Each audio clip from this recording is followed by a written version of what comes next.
Hello students, आज मैं magnetic effect of current का सेकंड पार्ट लेकर आया हूं, जिसमें हम इलेक्ट्रिक मोटर के बारे में डिस्कस करने वाले हैं। बट स्टूडेंट्स, इलेक्ट्रिक मोटर के बारे में डिटेल बताने के पहले मैं एक दो बातें आपको बताता हूं पहले, उसके बाद आपको इलेक्ट्रिक मोटर अच्छे से समझ में आएगा। जैसे कि आज हम फ्लेमिंग लेफ्ट हैंड रूल के बारे में पढ़ने वाले हैं, फ्लेमिंग राइट हैंड रूल के बारे में सीखने वाले हैं। इसके अलावा भी कुछ एक दो एक्स्ट्रा बातें सीखने वाले हैं, जिससे कि आपका इलेक्ट्रिक मोटर और साथ ही साथ जनरेटर का भी कॉन्सेप्ट पूरा क्लियर हो जाएगा। जनरेटर हो सकता है मैं नेक्स्ट वीडियो में बताऊं, क्योंकि ये वीडियो आपके लिए स्पेशली मैं बनाया हूं इलेक्ट्रिक मोटर को एक्सप्लेन करने के लिए।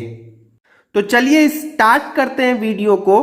बट स्टूडेंट्स, यदि आपने पार्ट 1 नहीं देखा है तो आप इस वीडियो का पार्ट 1 जरूर देख लें, ताकि आपको आज का वीडियो बहुत अच्छे से क्लियर समझ में आ जाएगा। क्योंकि मैंने पार्ट 1 में बहुत ही आसान शब्दों में डिफरेंस बताया है electric magnetic effect of current और इलेक्ट्रोमैग्नेटिक इंडक्शन में। यदि आपको डिफरेंस क्लियर हो जाएगा तभी आपको इलेक्ट्रिक मोटर और जनरेटर समझ में आने लगेगा।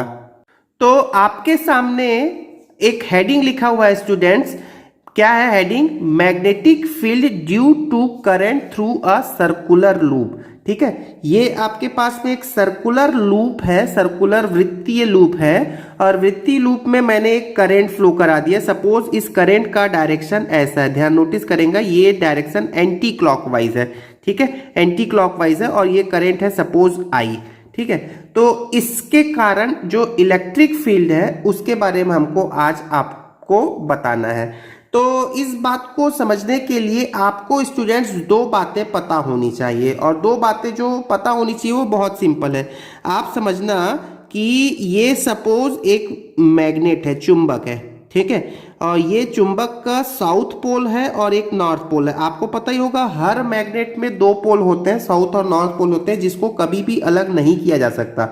सपोज कि मैं यदि इस मैग्नेट को तोड़ भी दूं तब भी इसमें साउथ नॉर्थ होगा, इसको अलग अलग नहीं कर सकते आप। यदि इसको बीच से कट कर दें तो क्या साउथ और नॉर्थ अलग अलग हो जाएंगे? क्या नहीं होंगे, फिर से एक साउथ और नॉर्थ डेवलप हो जाएगा। एनीवे, अच्छा, ये एक यदि आपके पास में एक मैग्नेट है तो आप याद रखना हमेशा जो मैग्नेटिक फील्ड लाइंस होती हैं वो नॉर्थ से निकलती हैं हमेशा। मैग्नेटिक मतलब विद्युत क्षेत्र की जो लाइनें हैं जो काल्पनिक होती हैं वो नॉर्थ से निकलती है और साउथ की ओर एंटर होती है। ठीक है, साउथ की ओर एंटर होती है। तो एक्चुअली में यही लाइंस जो है वो सर्कुलर पाथ में घूमते हुए नॉर्थ से निकल के साउथ पे आता है, नॉर्थ से निकलता है और साउथ पे एंटर करता है। तो ये बात तो आपको पता ही है स्टूडेंट्स। ठीक है, अच्छा, इस बात को समझने के लिए ये समझ में आ गया। अच्छा, दूसरी बात समझो। दूसरी बात मैंने आपको ये बताया था, एक बताया था आपको students, right hand thumb rule. Right hand thumb rule क्या बताया था स्टूडेंट्स? याद होगा। सपोज आपके पास में एक स्ट्रेट वायर है और इसमें किसी भी डायरेक्शन में फ्लो हो रहा है करंट। अभी फिलहाल मैंने अप डायरेक्शन में करंट फ्लो करा दिया है। तो जिस डायरेक्शन में करंट फ्लो हो रहा है उस डायरेक्शन पे आप राइट हैंड का थंब रख लें, और फिंगर्स का जो भी रोटेशन डायरेक्शन होगा वही डायरेक्शन फील्ड का डायरेक्शन होगा, मतलब विद्युत क्षेत्र का डायरेक्शन होगा। जैसा कि मैं यहां पर आपको बता दूं अपना ही, यदि मैं थंब रखूं, राइट हैंड थंब रखूं, तो ये मेरा थंब है, और थंब रखने के बाद यदि आप देखें तो पेपर के नीचे, प्लेन के नीचे तरफ डायरेक्शन आ रहा है। और यदि मैं आपको इसको ड्रॉ करके बताऊं तो कुछ ऐसा होगा। ये फील्ड लाइन का डायरेक्शन होगा सर्कुलर, जैसे सर्कुलर होता है वैसे ही सर्कुलर डायरेक्शन होगा, और उसका डायरेक्शन किधर होगा स्टूडेंट्स? एंटी क्लॉकवाइज होगा, मतलब नीचे की ओर होगा। ये बात आपको समझ में आ गई है। वैसे इस बारे में इंफॉर्मेशन मैंने अपने फर्स्ट वीडियो में दे रखा है। क्लियर हो गया? तो अब आ जाते हैं इस पे। ये बहुत ही इंपॉर्टेंट है, आपके 10th के बुक में ये दिया हुआ है, ये डायग्राम के साथ में दिया हुआ है, बट आपको यहाँ पर आसानी से समझ में आ जाएगा। अब यहाँ पर देखिएगा, यदि ये एक सर्कुलर कॉइल है और इस पे यदि आप करंट फ्लो करवा रहे हैं तो इस पे विद्युत क्षेत्र का जो डायरेक्शन होगा वो कौन सा होगा? तो आप ये मान के चलें कि इसमें एक छोटा सा सेक्शन ले ले, इतना वाला सेक्शन ले ले, और इसमें राइट हैंड थंब रूल लगाओ। तो राइट हैंड थंब रूल लगाओगे तो फिर से वही बात आ गई, आपको जो फील्ड है वो नीचे की ओर जाता दिखेगा, और नीचे की ओर से जाता हुआ, जैसे मैंने यहाँ पर यदि बनाऊं तो नीचे की ओर गया और आपको किधर से आता हुआ नजर आएगा, प्लेन के ऊपर, ये जो पेज है इसके ऊपर आपको आएगा, ठीक है, मतलब ऊपर से आ रहा है। तो जब फील्ड लाइन, अब देखो ये आपका एक सर्कुलर कॉइल हो गया, कुल मिला के एक सर्कुलर कॉइल हो गया, और मैंने करंट यदि इस डायरेक्शन पे फ्लो करा रहे हैं, तो इलेक्ट्रिक फील्ड लाइंस किस तरफ आ रही हैं, ऊपर की ओर आ रही हैं, मतलब आप यदि मोबाइल देख रहे हैं तो मोबाइल की तरफ आ रहा है, ठीक है। और विद्युत क्षेत्र लाइन जहां से निकल रहा है उसको हम क्या लेते हैं, नॉर्थ पोल लेते हैं। क्लियर हो रही है क्या बात? मतलब यदि आप, बहुत सिंपल बात समझना है स्टूडेंट, मैंने जो पिछले भी वीडियो में ये समझाया था, यदि आपके पास में वायर है और इसमें करंट फ्लो हो रहा है तो इसी के कारण तो आसपास विद्युत चुंबकीय क्षेत्र उत्पन्न होता है। मतलब कि ये जो वायर है ये खुद कैसे बिहेव करेगा, एक मैग्नेट की जैसे बिहेव करेगा, ठीक है, एक मैग्नेट की तरह बिहेव करेगा। अब ये मैग्नेट है तो फिर इसका नॉर्थ पोल और साउथ पोल दोनों होगा। उसी प्रकार मैं यही तो आपको बताना चाह रहा हूं कि ये एक कॉइल है, इसमें करंट फ्लो हो रहा है, देखो धारा के कारण, मतलब धारा फ्लो हो रही है, तो धारा फ्लो होने के कारण विद्युत बल रेखाएं, नहीं सॉरी, चुंबकीय बल रेखाएं उस सर्कुलर कॉइल के ऊपर की ओर आती हुई नजर आएंगी, नजर तो नहीं आएंगी, आप इसको महसूस करोगे, ठीक है, ऊपर की ओर आ रही है। अब हम ये जानते हैं कि नॉर्थ पोल से विद्युत बल रेखाएं निकलती हैं, मतलब यहां से यदि ऊपर की ओर बल रेखाएं निकल रही हैं, मतलब ये वाला जो ऊपर वाला पोल है वो कौन सा होगा, नॉर्थ पोल होगा। और इसके विपरीत इस वायर को आप ऊपर से देख रहे हो तो इसके जस्ट पीछे वाला जो साइड होगा वो कौन सा पोल होगा, साउथ पोल होगा। ये बात समझ में आ गई आपको? तो आप केवल सिंपल सी बात ये याद रखो कि जहां से बल रेखाएं निकल रही हैं वो होता है नॉर्थ पोल, और जहां पर एंटर कर रहा है वो होता है साउथ पोल। अब यहां पर राइट हैंड थंब रूल लगाते हो, करंट जिस डायरेक्शन पे फ्लो हो रहा है उस डायरेक्शन पे आपने थंब रखा तो बल रेखाएं नीचे की ओर जा रही हैं और सर्कुलर कॉइल के ऊपर से निकलती हुई नजर आएंगी आपको। तो आप ये जान गए कि ये जो ऊपर से आप जो देख रहे हैं, ये वाला जो ऊपर वाला जो पोर्शन है वो कौन सा पोल होगा, नॉर्थ पोल होगा, और इसी कॉइल के जो पीछे वाला पोर्शन है वो होगा साउथ पोल होगा। तो अब आपके लिए काम की बात सुने, यदि देखो ये मैंने ये एन बना लिया, नॉर्थ का एन बना लिया और इस डायरेक्शन को ऐसा बना लिया, समझ में आ रहा है क्या स्टूडेंट्स? देखो करंट का फ्लो कैसा है, एंटी क्लॉकवाइज है। अब मैंने एन लिखा तो एंटी क्लॉकवाइज दिख रहा है आपको, मतलब कि क्या होगा कि यदि करंट वृत्तीय लूप में एंटी क्लॉकवाइज घूम रहा है तो उसके ऊपर वाला जो पोर्शन है वो नॉर्थ पोल होगा। और इसका विपरीत सुने स्टूडेंट्स, यदि करंट क्लॉकवाइज बह रहा है तो फिर ये कौन सा पोल होगा, साउथ पोल होगा स्टूडेंट। और साउथ पोल के लिए यदि आप एस लिखते हैं तो एस का जो भी डायरेक्शन होगा वो साउथ पोल की तरह व्यवहार करेगा। तो आई होप ये बात आपको समझ में आ रही होगी, बहुत ही आसान शब्दों में मैंने आपको बता दिया है। अब एक बात सुनना स्टूडेंट्स, बहुत ही लॉजिकल बात मैं कह रहा हूं। जैसे ये घड़ी है, ठीक है, ये वॉच है, और इस वॉच को आप ऐसा मान के चले कि आपके सामने एक वॉच रखा है और वो वॉच उस वॉच के जो कांटे हैं वो क्लॉकवाइज तो घूम रहे हैं। आप यदि फ्रंट से देखेंगे तो क्लॉकवाइज घूम रहा है और उसी को आप बैक से देखेंगे तो वो एंटी क्लॉकवाइज घूमेगा। समझ में आ रही है क्या बात? फिर से बोल देता हूं, यदि ये समझ लो एक वायर है, इसमें करंट इस डायरेक्शन पे फ्लो हो रहा है, ठीक है, इस डायरेक्शन पे फ्लो हो रहा है। यदि आप इसको टॉप से देखोगे तो वो क्लॉकवाइज दिखेगा, बॉटम से देखोगे तो वही एंटी क्लॉकवाइज दिखेगा। तो कुछ उसी टाइप की बातें हैं, कुछ नहीं है, बस करंट एक सर्कुलर लूप है और इस सर्कुलर लूप में यदि एंटी क्लॉकवाइज करंट फ्लो होता है तो टॉप से यदि आप देखेंगे, ऊपर से देखेंगे तो वो नॉर्थ पोल की जैसे बिहेव करेगा और इसका जो विपरीत वाला पोर्शन होगा वो साउथ पोल की जैसे एक्ट करेगा। और उसका सीधा सा कॉन्सेप्ट ये है कि आप नॉर्थ और साउथ का जंक्शन बना ले तो आपको पता चल जाएगा नॉर्थ से हमेशा मैग्नेटिक फील्ड लाइंस निकलती हैं। मैग्नेटिक फील्ड लाइंस के बारे में एक दो बात और मैं कहता हूं स्टूडेंट्स, आप जो आपके 10th की बुक में ही अगला टॉपिक दिया हुआ है, देखो दो बातें आप समझना। एक होता है, एक सब टर्म होता है, क्योंकि इन सब बातों को समझना जरूरी है, ठीक है। इस बातों को समझना इसलिए जरूरी है क्योंकि इलेक्ट्रिक मोटर समझने के लिए आपको ये जानना जरूरी है। ये मैंने क्या किया, यहां पर एक वायर लिया है और इस वायर का यहां पर क्या कर दिया स्टूडेंट्स, वाइंडिंग कर दिया है। वाइंडिंग किया हुआ है मतलब बहुत सारे लूप बना लिए हैं। तो इस अरेंजमेंट को हम क्या कहते हैं, इस अरेंजमेंट को हम बोलते हैं सोलेनॉइड, ठीक है। याद रखोगे, सोलेनॉइड कुछ नहीं है, एक वायर है और उसको मैंने क्वाइल बना लिया, सोलेनॉइड कह दिया। अब यहां पर नोटिस करोगे स्टूडेंट्स, मैंने यहां पर एक करंट फ्लो करवा दिया, ठीक है। इस वायर में मैंने करंट फ्लो करवा दिया। अब खुद सोचो, ये करंट फ्लो हो रहा है तो ये कैसा फ्लो हो रहा है, देखो ये कैसा फ्लो हो रहा है, क्लॉकवाइज डायरेक्शन पे फ्लो होते हुए इधर से निकलेगा, ठीक है। क्लॉकवाइज डायरेक्शन पे फ्लो हो रहा है। तो जो मैग्नेटिक फील्ड लाइंस हैं वो कुछ यहां से देख लो, आप खुद नोटिस करना, यही वाला कॉन्सेप्ट आप यहां पर अप्लाई कर लोगे तो जो मैग्नेटिक फील्ड लाइंस हैं वो इधर से कहीं से निकलेंगी, यहां से कहीं से निकलेगी, यहां से जैसे निकलेगी और कहाँ एंटर कर जाएंगी, वो साउथ पे एंटर कर जाएगी, ठीक है। ये साउथ पे एंटर कर जाएगी। तो ये होता है एक्चुअली में नॉर्थ पोल और ये हो गया एक्चुअली में साउथ पोल। तो समझ में आ गया आपको, इस डायग्राम के हेल्प से भी आपको मैंने बता दिया है सोलेनॉइड का।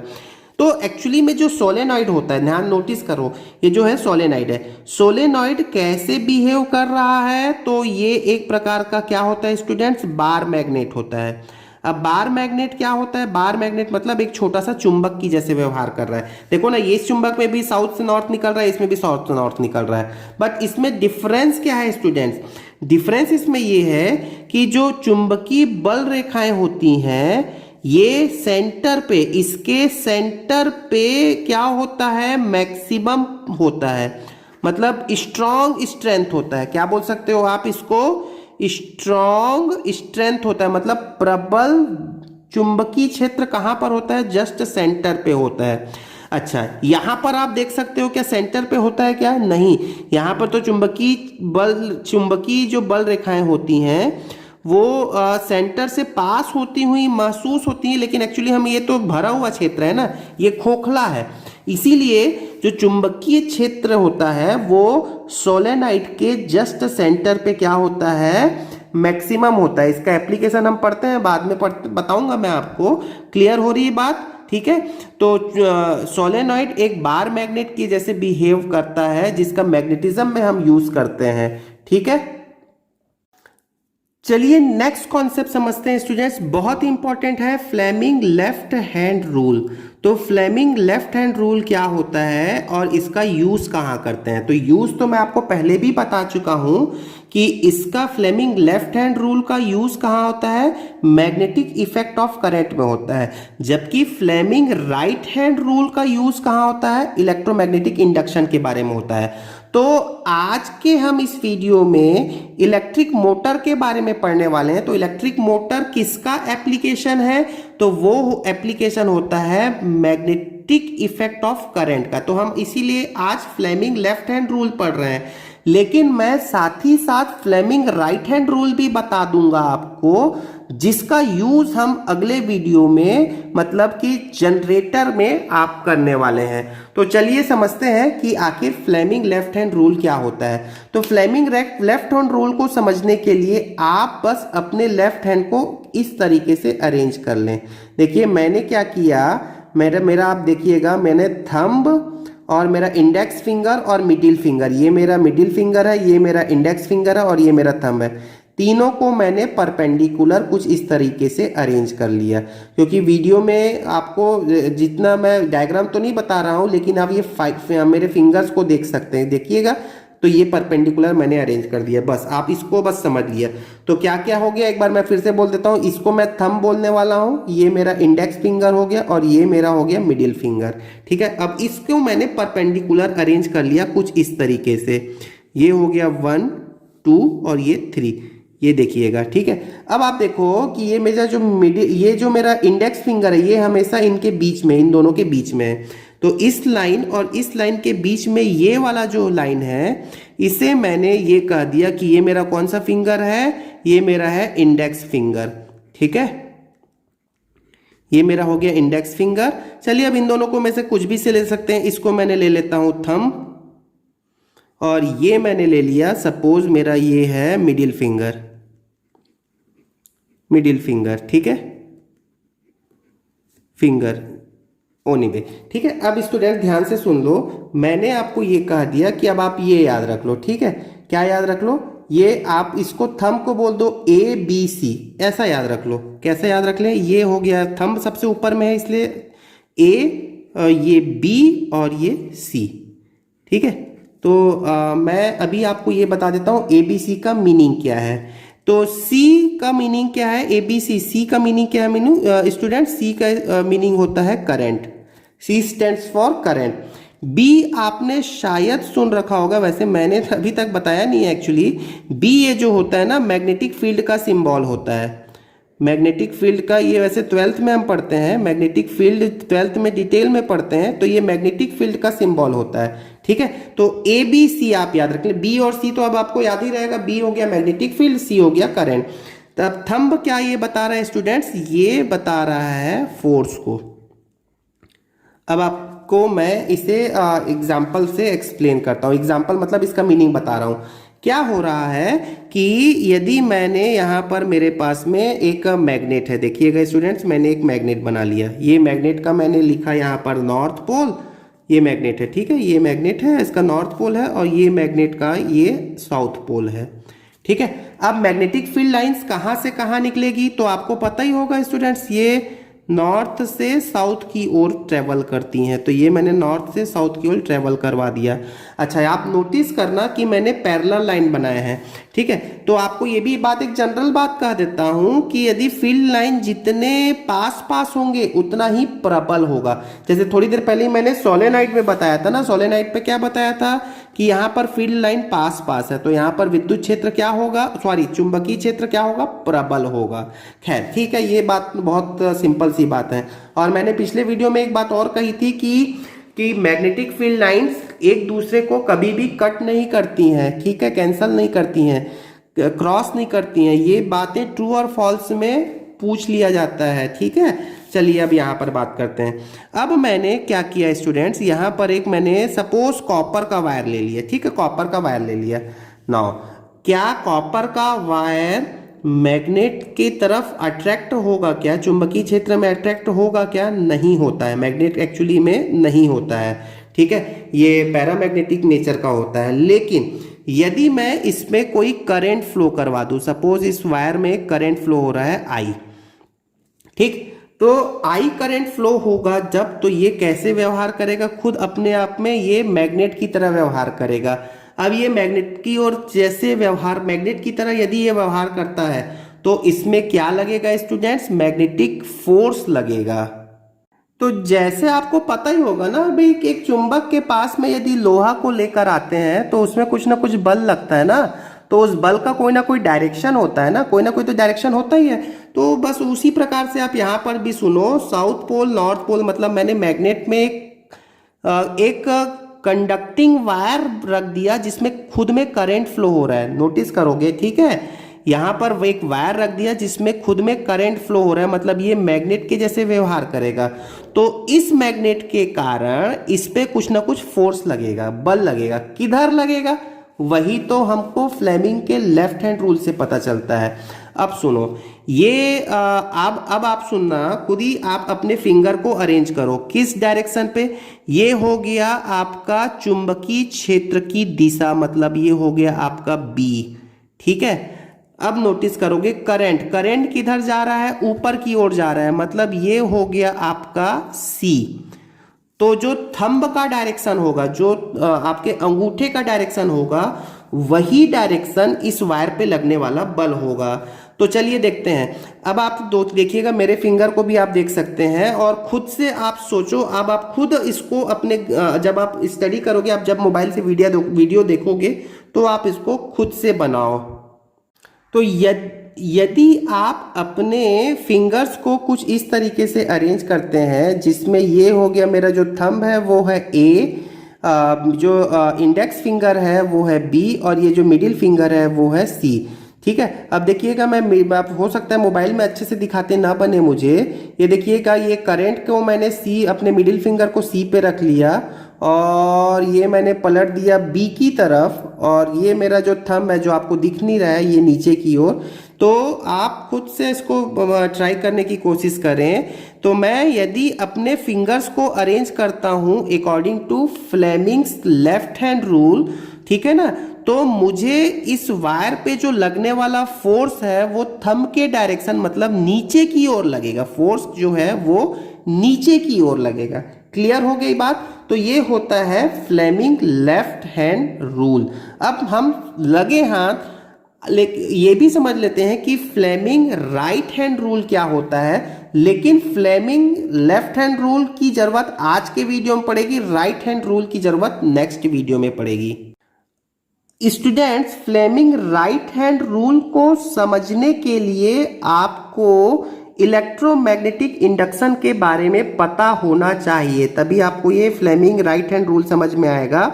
और इलेक्ट्रोमैग्नेटिक इंडक्शन के बारे में मैंने अपने प्रीवियस वीडियो में बता रखा है। इलेक्ट्रोमैग्नेटिक इंडक्शन वैसे magnetic field, magnetic effect of current का जस्ट उल्टा होता है। जैसे मतलब आपको बता देता हूं, मैं 2 मिनट में बोल देता हूं कि क्या हो रहा है कि यदि आपके पास में एक कंडक्टिंग वायर है और इसमें यदि करंट फ्लो हो रहा है तो इसके चारों ओर क्या डेवलप हो जाता है? विद्युत क्षेत्र डेवलप हो जाता है। अब इसका विपरीत सोचें, यदि आपके पास में एक विद्युत क्षेत्र है, पहले से ही विद्युत क्षेत्र है, और इसमें आपने पहले से ही विद्युत क्षेत्र है और इसमें आपने एक कंडक्टिंग वायर ले लिया, ठीक है, एक कंडक्टिंग वायर लिया और इसको विद्युत क्षेत्र में मूव करते हैं, तो इस पे क्या फ्लो होने लगेगा? करंट फ्लो होने लगेगा।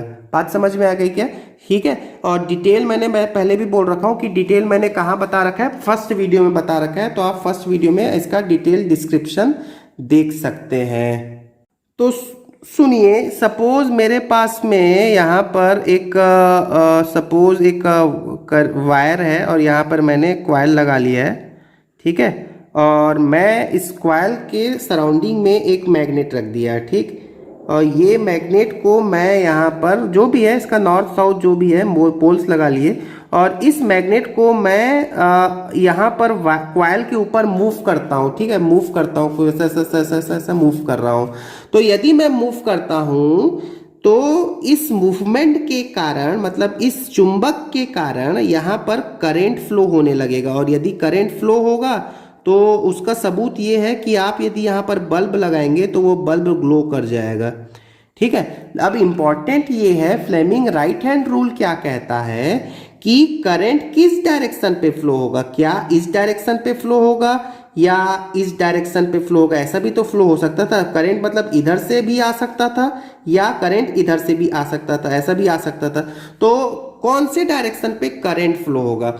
तो राइट हैंड रूल ये कहता है कि अब आप अपने राइट हैंड को उसी तरह से अरेंज करें जिस तरह से हमने लेफ्ट हैंड को अरेंज किया था फ्लेमिंग लेफ्ट हैंड रूल पे। मतलब ये मेरा राइट हैंड देख सकते हैं और ये राइट हैंड पे मैंने अरेंज कर लिया। तो ये हो गया थंब, ये हो गया इंडेक्स फिंगर और ये हो गया मिडिल फिंगर, ठीक है। एनीवे फिर से मैं यहाँ पर एग्जैक्टली वैसे ही रिप्रेजेंट कर सकता हूँ। जो मेरा इंडेक्स फिंगर होगा वो हमेशा बीच में होगा, तो ये मैंने इन दोनों लाइन के बीच में मैंने इंडेक्स फिंगर लिख लिया। तो यहाँ पर मैं लिख लेता हूँ थंब, जैसा कि मैंने ऊपर लिखा था थंब लिख लिया, और यहाँ पर मैंने लिख लिया अपना मिडिल फिंगर लिख लिया, ठीक है, मिडिल फिंगर।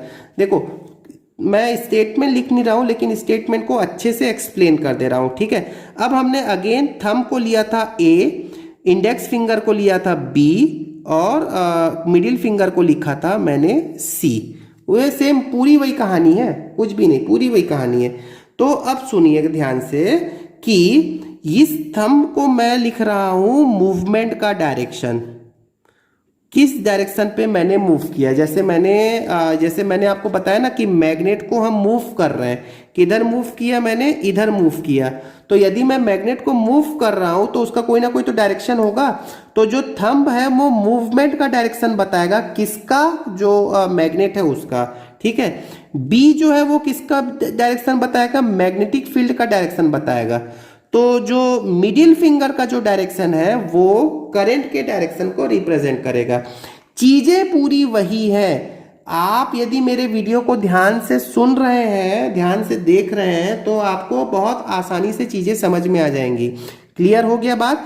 तो मैं यहाँ पर राइट हैंड रूल और लेफ्ट हैंड रूल में ABC दोनों में कॉमन लिया है, सब चीज सेम लिया है। बस डिफरेंस क्या किया मैंने, यहाँ पर थंब में मैंने फोर्स लिखा क्योंकि आप यदि चुंबकीय क्षेत्र में किसी कंडक्टिंग वायर को रख देंगे तो उस पर बल लगेगा, ठीक है। इसका विपरीत यदि आप सोचें कि यदि चुंबकीय क्षेत्र में यदि आप किसी मैग्नेट को मूव करते हैं तो उस पर करंट फ्लो होगा वायर में। तो मैग्नेट के मूवमेंट का डायरेक्शन थंब बताएगा, ठीक है। इंडेक्स फिंगर जो है वो बी के डायरेक्शन को बताएगा, मतलब बी क्या है, मैग्नेटिक चुंबकीय क्षेत्र की दिशा को बताएगा। तो सी जो है वो करंट के डायरेक्शन को बताएगा, ठीक है। इस बात को मैं आपको नेक्स्ट वीडियो में और डिटेल समझाने वाला हूं जब हम पढ़ेंगे जनरेटर। तो चलिए अब हम पढ़ लेते हैं। अब हम क्या पढ़ने वाले हैं, फ्लेमिंग राइट हैंड रूल किसमें अप्लाई करें, किसमें अप्लाई करेंगे। तो मैं यहां पर लिख देता हूं स्टूडेंट्स, आप ये बहुत ही अच्छे से याद रख लो। ये हम यूज करने वाले हैं किसमें, इलेक्ट्रिक मोटर में, इलेक्ट्रिक मोटर, ठीक है। इलेक्ट्रिक मोटर में आज हम इसको यूज करने वाले हैं। और इसका यूज हम कहां करते हैं स्टूडेंट्स, इसका यूज हम करते हैं जनरेटर में। तो जनरेटर जो है, जनरेटर का यूज हम पढ़ने वाले हैं नेक्स्ट वीडियो में। क्लियर हो गई बात। चलिए अब यहां पर देखो एक बात और, ये क्या है, ये होता है मैग्नेटिक इफेक्ट ऑफ करंट, धारा का चुंबकीय प्रभाव। और ये क्या होता है, ये होता है इलेक्ट्रोमैग्नेटिक इंडक्शन, विद्युत चुंबकीय प्रेरण। तो चलिए स्टूडेंट्स अब हम इलेक्ट्रिक मोटर क्या होता है ये समझते हैं और इसका वर्किंग प्रिंसिपल समझते हैं, ठीक है। तो इलेक्ट्रिक मोटर, विद्युत मोटर एक क्या है, मशीन है जो क्या करता है, इलेक्ट्रिकल एनर्जी को मैकेनिकल एनर्जी में कन्वर्ट करता है। तो ये तो सिंपल एक डेफिनेशन है।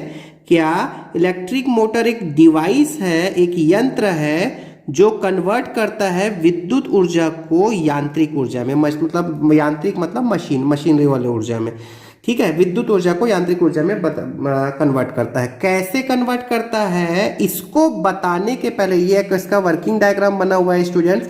आप बुक्स में थोड़ा अच्छा डायग्राम देख सकते हो क्योंकि मैंने रफ हैंड से ड्रॉ किया और मेरी ड्राइंग उतनी अच्छी भी नहीं है, ठीक है। इस ड्राइंग वाले पार्ट को हम थोड़ी देर बाद समझेंगे। पहले तो आप एक बात समझो स्टूडेंट्स, सपोज ये मेरे पास में एक प्लेट है, ठीक है, प्लेट है।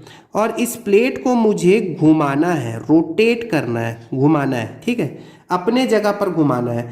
तो ध्यान से सुनोगे, ये क्यों घूमेगा तो मेरे को इसको घुमाने के लिए बल लगाना पड़ेगा, फोर्स लगाना पड़ेगा। और ये क्यों घूमेगा, तो ये घूमेगा टॉर्क के कारण। तो सुनो टॉर्क क्या होता है। तो एक बात समझना, एक सिंपल सी बात कहता हूं, यदि मैं इस डायरेक्शन पे इसमें एक फोर्स लगाऊं, ठीक है ना, एक फोर्स लगाता हूं, ध्यान से सुन लोगे, एक फोर्स लगाता हूं तो ये इस तरफ शिफ्ट होगा कि नहीं होगा, ठीक है, बहुत सिंपल सी बात है। यदि मैं सेम फोर्स इस डायरेक्शन पे लगाऊं और दोनों का लाइन ऑफ एक्शन सेम है, देखो लाइन ऑफ एक्शन बिल्कुल सेम है, तो क्या ये मूव करेगा क्या। सेम फोर्स मैं यहां पर लगाता हूं तो ये इधर मूव करेगा क्या, नहीं करेगा, क्योंकि ये दोनों बल एक दूसरे को क्या कर देंगे, कैंसल कर देंगे। तो ये तो हो गया सिंपल बल की बात। यदि मैं इसमें से केवल एक ही बल लगाता हूं, केवल ये वाला बल लगाता हूं, तो वो इस डायरेक्शन पे मूव होगा। यदि मैं केवल ये वाला बल लगाता हूं तो वो इस डायरेक्शन पे मूव होगा, और यदि मैं दोनों एक साथ लगाता हूं तो वो स्थिर रहेगा। ठीक है, अब नोटिस करना, एक मैं दूसरा एग्जाम्पल बोल रहा हूँ स्टूडेंट्स, इसी पे ही मैं दूसरा एग्जाम्पल बोल रहा हूँ, सुनोगे ध्यान से। एक फोर्स मैं इधर से लगाता हूं, ठीक है ना, एक फोर्स मैं इधर से लगाता हूं, चलिए मैंने लगा दिया इधर से, ठीक है, और इतना ही फोर्स, मतलब सेम फोर्स मैं यहां से लगाता हूं विपरीत दिशा में। ठीक है, ठीक है, क्लियर हो गई क्या? तो क्या होगा, इस बल के कारण ये वाला जो भी प्लेट है, इस बल के कारण इधर घूमने लगेगा स्टूडेंट्स, और ये बल के कारण, इस बल के कारण ये प्लेट इधर घूमने लगेगा। ठीक है, तो ये अब गोल गोल घूमने लगेगा। आप समझ में आ गया क्या? आपको बात समझ गया? तो इसी को हम क्या बोलते हैं स्टूडेंट्स? टॉर्क बोलते हैं, आघूर्ण बोलते हैं। आप साइकिल चलाते हैं, आपको पता ही होगा, साइकिल का हैंडल कुछ इस तरह का से होता है, इस तरीके का होता है साइकिल का हैंडल। यदि आपको इधर मोड़ना होता है साइकिल को, तो एक बल आप इधर लगाते हो और एक बल इधर लगाते हो, तो दो विपरीत बल लगाते हैं, लेकिन दोनों का लाइन ऑफ एक्शन, मतलब ये फोर्स किधर लग रहा है? इस लाइन पे लग रहा है, जबकि ये फोर्स किस लाइन पे लग रहा है? इस लाइन पे लग रहा है। दोनों का लाइन ऑफ एक्शन अलग अलग है। तो जब दो विपरीत बल जिसके लाइन ऑफ एक्शन अलग अलग हो किसी ऑब्जेक्ट पे लगते हैं, तो वो घूमने लगता है ऑब्जेक्ट। समझ में आ गया क्या बल आपको? इसी को हम क्या बोलते हैं? आघूर्ण। तो आघूर्ण क्या है? एक प्रकार का बल होता है, टॉर्क बोलते हैं इंग्लिश में। और ये जो टॉर्क होता है, इसी टॉर्क के कारण कोई ऑब्जेक्ट घूमने लगता है। यही कॉन्सेप्ट आपको अप्लाई करना है, किसमें? इलेक्ट्रिक मोटर पे अप्लाई करना है। बहुत ही सिंपल बोल रहा हूँ स्टूडेंट, एक बार आप फिर से सुनोगे क्या कि जरूरत नहीं है? मैं आपको एक बार फिर से बोल देता हूँ। अच्छा चलिए यहीं पर हम समझ लेते हैं, पूरी बातें अब यहीं समझते हैं। ठीक है, तो आप इस बात को समझना कि कोई ऑब्जेक्ट किस परिस्थिति में घूमेगा। ठीक है, line of action of force अलग अलग होना चाहिए, क्योंकि देखो same line of action of force रहेगा तो वो ऑब्जेक्ट स्थिर हो जाएगा, घूमेगा नहीं। तो लाइन ऑफ एक्शन का मतलब समझ रहे हैं क्या? दो विपरीत और सेम मैग्नीट्यूड के बल जब दो अलग अलग लाइन पे लगेंगे किसी ऑब्जेक्ट पे, तो वो ऑब्जेक्ट घूमने लगेगा। क्लियर है? चलिए देखते हैं अब। ठीक है, बहुत ही सिंपल का कॉन्सेप्ट अब मैं यहां पर आपको बोलता हूं कि हाउ इट वर्क्स। पहले तो आपको इसका एक सिंपल सा बात ये कह दो स्टूडेंट्स कि आपने इसका बहुत सारा एप्लीकेशन देख के रखा होगा, बहुत सारा देखा नहीं होगा, तब भी आपको मैं बता दूं, जैसे पानी खींचने वाला जो पंप होता है, समरसिबल जो होता है, समर जो होता है, वो इसी बेस पे तो काम करता है। उसमें हम क्या करते हैं? विद्युत सप्लाई करते हैं। तो विद्युत सप्लाई करते हैं, जैसे ही हमने विद्युत सप्लाई किया तो वो पानी खींचा चला जाए। जैसे टुल्लू पंप इसी पे बेस्ड काम करता है। तो चलिए देखते हैं कि क्या होता है। तो क्या होता है स्टूडेंट्स, बहुत सिंपल समझना कि यहाँ पर एक मैंने दो फिक्स्ड मैग्नेट रख लिए हैं, एक का नॉर्थ पोल है और एक का साउथ पोल है। तो नॉर्थ से साउथ की ओर इलेक्ट्रिक फील्ड लाइंस निकलती हैं, जिसे मैंने हल्के लाइन से दिखा दिया है। ठीक है, ये इलेक्ट्रिक फील्ड लाइंस निकलती है, और इलेक्ट्रिक फील्ड लाइंस को हम किससे रिप्रेजेंट करते हैं? याद होगा, बी से रिप्रेजेंट करते हैं। ठीक है, अभी हमको Fleming left hand rule apply करना है, राइट। अब सुनो अगली बात, ये मैंने दो फिक्स्ड मैग्नेट के बीच में एक कॉइल लगा के रखा है। ये एक रेक्टेंगल कॉइल है, ऐसा बोल सकते हो। चलो मैं रेक्टेंगल कॉइल को नाम भी दे देता हूँ, ए बी सी और डी। एक रेक्टेंगल कॉइल है जो दो मैग्नेट के बीच में रखा है, और यही घूमता है। कैसे और क्यों घूमेगा अभी मैं बताऊंगा। मतलब ये वाला जो है वो घूमने वाला पार्ट है, और ये वाला जो पार्ट है ये मैंने बैटरी लगा कर रखा है, और ये फिक्स्ड है, ये नहीं घूमेगा। ठीक है, तो आपको क्लियर होना चाहिए। ये मैं बता देता हूँ, ये जो है, ये अभी जो मैंने बाद में पेन से जो बॉक्स बनाया है, ये है, इसको हम बोल सकते हैं एक्सटर्नल सर्किट। क्या बोलते हैं? एक्सटर्नल। ये बाहरी विद्युत परिपथ है, ये घूमेगा नहीं, ये क्या रहेगा? फिक्स रहेगा, और ये घूमेगा जो मैग्नेट के बीच में रखा हुआ है। ये जो होता है, ये देखिए, देख रहे हो, ये हाफ रिंग मैंने ऐसा बनाया, हाफ रिंग ऐसा बनाया है। इसको हम बोलते हैं स्टूडेंट्स, हम इसको बोलते हैं स्प्लिटिंग रिंग कहते हैं। ठीक है, ये वो बीच में, ये बीच में रहता है, और यहाँ पे कुछ ब्रशेस होते हैं जो इन दोनों को कांटेक्ट में लेके आता है। ठीक है। तो सुनिए अब यहाँ पर मैं क्या बात कहना चाहता हूँ, सुनो। अब यहाँ पर एक करंट फ्लो करवा दिया मैंने ऐसा, ठीक है। यहाँ से देखो ये प्लस है, ये पॉजिटिव है, ये निगेटिव है, करंट इधर से ऐसा फ्लो हुआ, ये इधर फ्लो हो गया। अब ये करंट ए से बी में फ्लो हो रहा है। अब यदि करंट ए से बी में फ्लो हो रहा है तो करंट को हम क्या बोलते हैं, हम याद होगा सी से रिप्रेजेंट किया था। सी से मतलब आप याद करो मिडिल फिंगर जो होता है वो सी को रिप्रेजेंट करता है, ठीक है। बी हमारा जो है वो इंडेक्स फिंगर रिप्रेजेंट करेगा। तो अब आप यदि इस वायर पे, किस पे, ए बी पे, यदि आप वायर ए बी पे फ्लेमिंग लेफ्ट हैंड रूल लगाओगे तो वायर पर एक फोर्स लगेगा। अब वो खुद सोचो किस तरफ फोर्स लगेगा, तो आपका जो थंब का डायरेक्शन है उसी तरफ फोर्स लगेगा। और थंब आप उस पर लगाकर देखोगे, मैं मोबाइल के इस वीडियो में लगाकर नहीं देख रहा हूं, लेकिन आप खुद लगाकर देखो। ये देखो जैसे मैंने ये बी, ये मेरा बी है, ये मेरा ए है, ठीक है, सॉरी ये मेरा सी है, ये मिडिल फिंगर मेरा सी है, ये मेरा बी है। तो जो थंब होगा वो नीचे की ओर होगा, नीचे की ओर होगा, इसके कारण ए बी पे नीचे की ओर बल लगेगा, ठीक है। अब ये करंट इधर से आता हुआ इधर फ्लो होगा। अब यदि इधर फ्लो हो रहा है और यही डायरेक्शन है किसका, करंट का डायरेक्शन, और मैग्नेटिक फील्ड का डायरेक्शन सेम है, तो इस पे फोर्स नहीं लग पाएगा, ठीक है। अब आ जाओ, करंट फ्लो होते होते नीचे आएगा, मतलब सी से डी तक आएगा। अब करंट जो है वो सी से डी तक आएगा। यदि करंट सी से डी तक आ रहा है तो अब आप मिडिल फिंगर से सी से डी तक रखो। ये मेरा मिडिल फिंगर सी से डी तक रख दिया और फोर्थ इंडेक्स फिंगर मेरा एज यूजुअल रहेगा। तो अब आप देखो थंब का डायरेक्शन किधर होगा, थंब का डायरेक्शन ऊपर की ओर होगा। तो देखो स्टूडेंट्स, इस वाले वायर पे मतलब ए बी वाले सेक्शन पे फोर्स जो है वो नीचे की ओर लगेगा और सी डी वाले सेक्शन पे फोर्स ऊपर की ओर लगेगा, जबकि बी सी और ए डी वाले सेक्शन पे फोर्स नहीं लगेगा, क्योंकि फील्ड का डायरेक्शन और करंट का डायरेक्शन सेम है। तो इस वजह से क्या होगा, यहां पर नीचे की ओर फोर्स लगेगा, यहां पर ऊपर की ओर फोर्स लगेगा, तो यहां एक टॉर्क जनरेट हो जाएगा, आघूर्ण जनरेट हो जाएगा, जिसके कारण ये वाला जो क्वाइल है वो स्पीड से घूमने लगेगा वहां पर। अब जब स्पीड से वहां पर वो क्वाइल घूमेगा तो वो जो पंखुड़ियां लगी होती है फैन मोटर पे वो भी घूमने लगेंगी। तो इस तरीके से हमने क्या कर दिया, विद्युत ऊर्जा सप्लाई किया, हमने तो विद्युत ऊर्जा सप्लाई किया और उस विद्युत ऊर्जा से मैंने क्वाइल को वहां पर घुमा दिया। और यदि क्वाइल घूम रहा है मतलब यांत्रिक ऊर्जा, मैंने मतलब यंत्र में काम कर लिया, यंत्र मतलब मशीन, मशीन में काम कर लिया। तो क्लियर हो गई स्टूडेंट। तो इस तरीके से ये बहुत सिंपल सा कॉन्सेप्ट होता है इलेक्ट्रिक मोटर को। तो इलेक्ट्रिक मोटर को समझने के लिए आपको किन बातों को जानना आवश्यक था।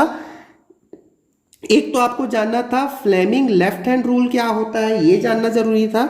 और दूसरा कि आखिर कोई ऑब्जेक्ट क्यों घूमता है, तो टॉर्क के कारण घूमता है। तो आई होप आपको यहां तक की सारी बातें क्लियरली समझ में आ गई होंगी।